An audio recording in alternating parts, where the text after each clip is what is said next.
Hey y'all, Grace the astrologer here, Grace Alana. I'm a professional astrologer who has been reading charts for 3 years. If you want a birth chart reading, moonworldmommy.com to book. Today's video is going to be about the new moon in Gemini that takes place next Monday. I'm recording this as of Monday the 19th, so literally in exactly 1 week we will have the new moon in Gemini that will take place at 6 degrees of Gemini. So in general, this can be a great time for you to set intentions around learning, speaking, writing, networking. It's a great time to brainstorm. It's a great time to start any short-term projects or even maybe pick up some new hobbies if you've had some things that you might have been interested in recently. It's a time for agility, curiosity, and it can bring a light, fun, playful energy to whatever, house you have Gemini in your birth chart. Use this lunation to think about and reset when it comes to how you're speaking, how you're thinking, how you're connecting with others.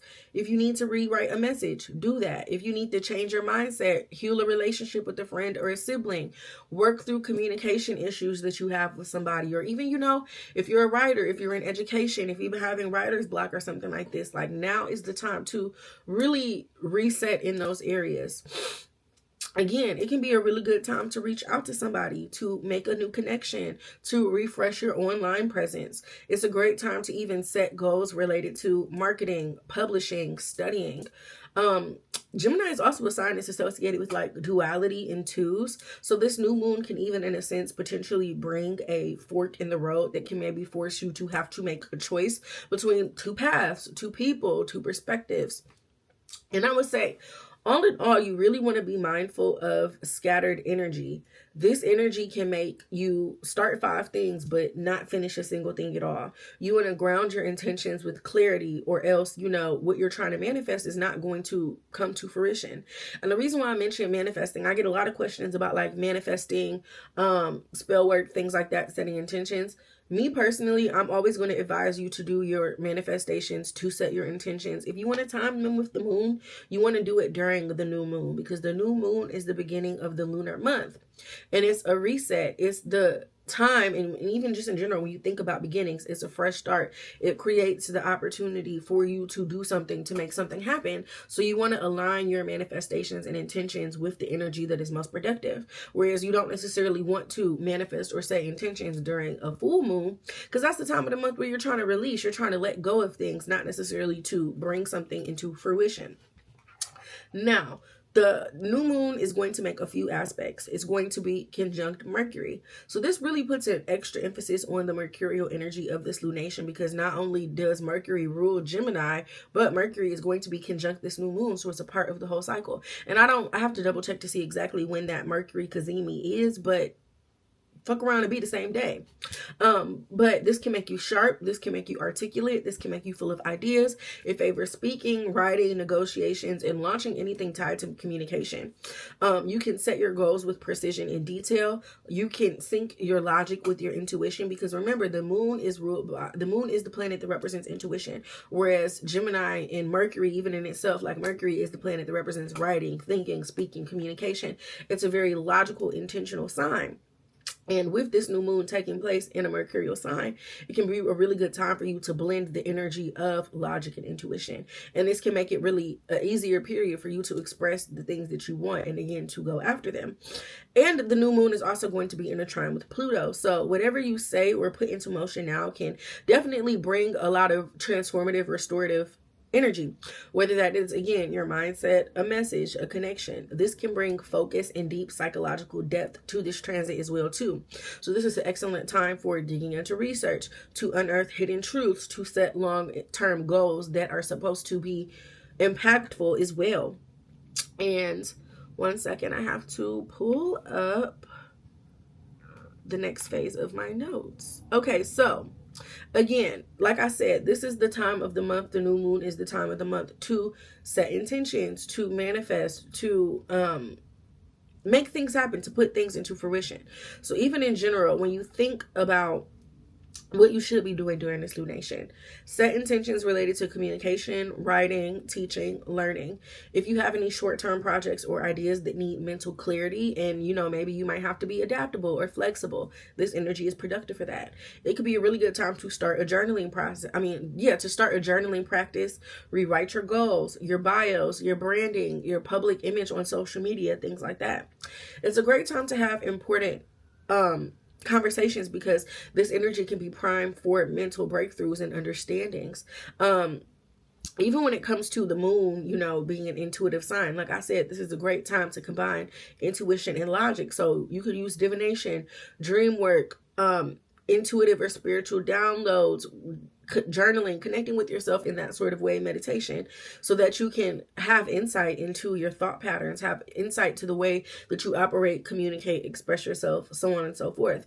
This could also be a really good time to cleanse your digital spaces, clear out your email, clear out your files, get rid of them phone numbers with them people that you ain't talked to in 4 or 5 years. Tighten up your to-do list and the things that you have to do or get done, period. And even in general, this could be a really good time to work with incense, breath work, wind-based elements, because when you think about Gemini, it's an air sign. What else? Ritual-wise, you could, or not even ritual-wise, I could say like intentions to set. I speak with clarity and confidence. I attract aligned conversations and connections. I trust my ideas and act on them with strategy and ease. I rewrite my inner dialogue with wisdom and purpose. I allow powerful transformation through what I speak and through what I learn. Like, there's a way for you to really connect with yourself through this new moon, because again, it's combining that lunar energy that represents your intuition, the spiritual things that are not necessarily physical, whereas Mercurial energy is very tangible, it's very reality based, it's very logic based, and this is a good time to kind of blend those energies. Now, a little intermission. Like I said earlier, I'm a professional astrologer. If you have any questions about this specific lunation, if you have any questions about any of the transits or anything that you have going on with your life astrologically, I can answer those questions for you. Book a reading with me. Also, I'm going to use this to, shout out my Patreon like I always do. Patreon is a platform that, you can connect with creators outside of their website, social media, whatever, if you're not familiar with Patreon. Now, I have 2 versions. There's a free membership, and for the free members, you get access to breakdowns of transits. So that whole the notes that I use, I type that up. It's on my Patreon. It's a general forecast of each transit, what you can generally expect from the month, and it's just a typed up document. I know some people like to read. That's there. Also, all of my celebrity videos, all of my breakdowns, a lot of the content that I do, I type up notes for, and I upload those notes on Patreon as well too for free members. And then if you decide that you want to pay for the membership and support me, it's $15.15 a month. You get to ask me 1 question a month that I can answer using astrology, or I can pull some cards. And then also there's extended sometimes there's extended horoscopes or forecasts. I upload a weekly message every month. Not every month, every week. I pull cards so you can see what the general energy of the week is. And sometimes I post like extra notes or extended videos and things breaking down stuff just specifically for the Patreon subscribers. So you want to tap in there, Moon Ruled Mommy Astrology on Patreon as well too. Now, let's get into the horoscope breakdown. Horoscopes start at 8:35. I need to remember that. Okay, so Aries rising. Aries rising, this new moon is taking place in your 3rd house. So this is going to bring up themes related to communication, siblings, travel, your daily life. It could be a time to reset your daily mind. You can rework your habits as it pertains to thinking and communicating. This could definitely bring up a new chapter as it pertains to your siblings, writing projects, teaching. Maybe you decide that you want to pick up a new interest and learn something new. And even thinking about the connection that it makes with Pluto, this could be a time for you to use the power in your voice. Don't underestimate your words. If you're a Taurus rising, this is taking place in the 2nd house of money, possessions, and values. This can definitely bring new financial opportunities or shifts in how you're earning and spending money. This could be a time for you to determine and define what truly holds value for you, even, potentially beyond the material things. If you are a Gemini rising, this is taking place in the first house of self, which can bring up themes related to yourself, your body, direction. This could be a major personal reset. You could have a new identity, a new vibe. You could have a new voice and speak up for yourself or showcase yourself or your talents, or, you know, just be different. Like, this could be an upgrade. This could be a reset. This could just bring a lot of new and different and changing positive energy for you in your life. And this could be a great time if you feel like you need to reinvent yourself, or even reinvent the way that you communicate with people and show up in a public space. Because, you know, the ascendant, the first house, represents how you're seen or perceived by other people. If you're a Cancer rising, this new moon is taking place in the 12th house, which represents hidden things, solitude. It can be associated with healing, your intuition, subconscious mind, things like that. So this is a really good time for you to take a step back, to rest, to retreat. If you need to work on any things with yourself mentally, if you need to connect with yourself and your intuition in a different sort of way, if there's some things that you just need to release mentally, now's the time to do so. And even, you know, with that, this could be a time for you to maybe address some subconscious patterns that you have. Don't ignore any your inner voice. Don't ignore any feelings. Don't ignore any downloads or anything that you're having, because that could show up as something significant later on. If you are a Leo rising, this is taking place in your 11th house, which is the house that represents your friends, your networks, your hopes and dreams and wishes. So this can bring new alliances or connections, you know, that can allow your future to form. You know, you might meet somebody or connect with the group that can help bring something that you want to do to fruition, or, you know, it can take you to that next step in life. This is a great time to start collaborations and to even rethink some of your long-term goals. And again, if there's something that you've been thinking about or you've been wanting to do, this could be a good time for you to start setting some of those steps in motion to make that shit happen. If you are a Virgo rising, this is taking place in your 10th house, which brings up themes of career, your reputation, your public role. This is a great time to launch a new path, or to maybe even find a professional voice. You can find clarity around leadership, visibility, or your personal work ambition and work ethic. If you're a Libra rising, this new moon is in the 9th house. So this is going to bring up themes of higher education, travel, your belief systems. You can set intentions surrounding education, publishing, or even, you know, your spiritual direction, or even your religious things. This could be a time for you to start a new journey, whether that's literally like you taking a trip, or you might decide that you want to go back to school, or you want to connect with a religion or some sort of spiritual practice. And this can really help you connect with yourself and grow in different ways. If you're a Scorpio rising, this is taking place in the 8th house, which can bring up themes of shared resources, debts, death, things like that. So you might have a reset as it pertains to other people and their things and relationships, inheritance, your energetic exchanges, the things and resources that you are attaining from other people. This could definitely potentially involve your resources or things that you get from other people, even finances, taxes, debts, loans, joint assets.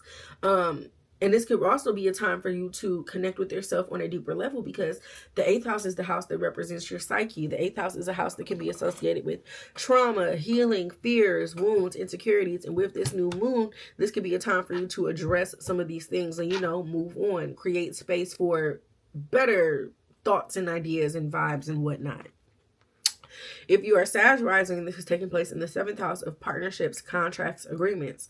So this can definitely lead to the potential for new relationships and connections, or, you know, even within the context of your existing relationships, this could be a time to restructure that. This could be a time to enter a new phase of a relationship or make some changes if you feel like you need to do so. And this is an ideal time to set intentions as it pertains to love or even business relationships. And, you know, love and business are the main themes that people focus on when it comes to the 7th house. But the 7th house is the house that represents all of your relationships and the way that you relate to and connect with literally anybody and everybody on a basic one-to-one level. So that being said, this new moon in your 7th house can just bring a lot of new beginnings and changes in realistically any type of relationship dynamic that you have with anybody. If you're a Capricorn rising, this new moon is taking place in the 6th house, which brings up health, work, service. So, you know, you could start a new routine. You could go to the gym. You could decide you want to eat better, refine the existing systems and things that you currently have going on in your life. You know, you might decide that you might have a doctor's visit and you hear some news that makes you think like, all right, I got to get my shit together. I'm about to goes in. I'm about to turn up. I'm about to get right. Even thinking about your work, your productivity, your habits, what you're doing in your job or your career, even in a sense, this could be a great time to organize and to streamline some practices, some habits, some things that can help you become more productive and help you accomplish more in just generally in your life. If you're an Aquarius rising, this is taking place in the 5th house, which brings up themes of pleasure, children, creativity. So this is a fertile time. This represents new beginnings. So this could, be a time for new artistic projects or romantic pursuits. Maybe if you're trying to have a baby, this could be a time for you to start hunching so you can maximize that fertility. And all in all, like, this is a really good time for you to focus on the things that you enjoy. What brings you pleasure? What do you like to do? On your own terms, though. Think about these things in relation to you and your own personal self. And lastly, if you are a Pisces rising, this new moon is taking place in the 4th house, which is the house that represents your roots, your home, your family, your ancestry. So this is going to be a reset on your domestic life. You might move. You might clean your house. So this could be literally you clean your house, you get rid of shit, or you could do an energetic cleanse. Maybe you need to do some physical and spiritual cleaning. Maybe you decide that you get rid of shit that you don't need anymore. And this could be a really good time for you to connect with yourself on a deeper level, because the 4th house represents your foundations, your roots, your ancestry. So this could be a good time for you to connect with yourself and the things that you really need and the things that you want to do. And again, if you're trying to work toward established things, this could be a good time to really connect with yourself on that level. Even again, thinking about your relationships with your family members, your parents, your loved ones, the 4th house even specifically representing your father. This could also bring new opportunities and connections within that realm as well too. So yeah, that is what you can expect from this new moon in Gemini. As always, subscribe to this channel. I hope y'all like this video. I'm always open to feedback. I'm trying to figure out how to do the damn timestamps, because I'm gonna be honest, editing all these videos by myself, I'm not doing that by myself. That's a very tedious, asinine thing. So I'm trying to figure out a software in AI, something that I can use to calculate the timestamps for me. And if anybody who's watching this has any advice or recommendations, please let me know, because I hear y'all, I feel y'all, I totally understand, but y'all also got to think about how much work that is for me to be trying. I don't even know what the fuck I'm doing when it comes to video editing, as y'all can probably tell. I'm trying. I'm figuring out. So please be gracious with me. Please be patient. I hear y'all concerns very loud and clear, and I definitely understand what y'all are talking about. So yeah, hope y'all enjoyed this video. Love y'all down. Subscribe to the channel. Follow me on all of the socials: Instagram, TikTok, Twitter, Moonworld Mommy, my Patreon, Moonworld Mommy, moonworldmommy.com to book a reading. But of course, all of those links and whatnot will be mentioned in the bio. Mwah. Thanks for watching.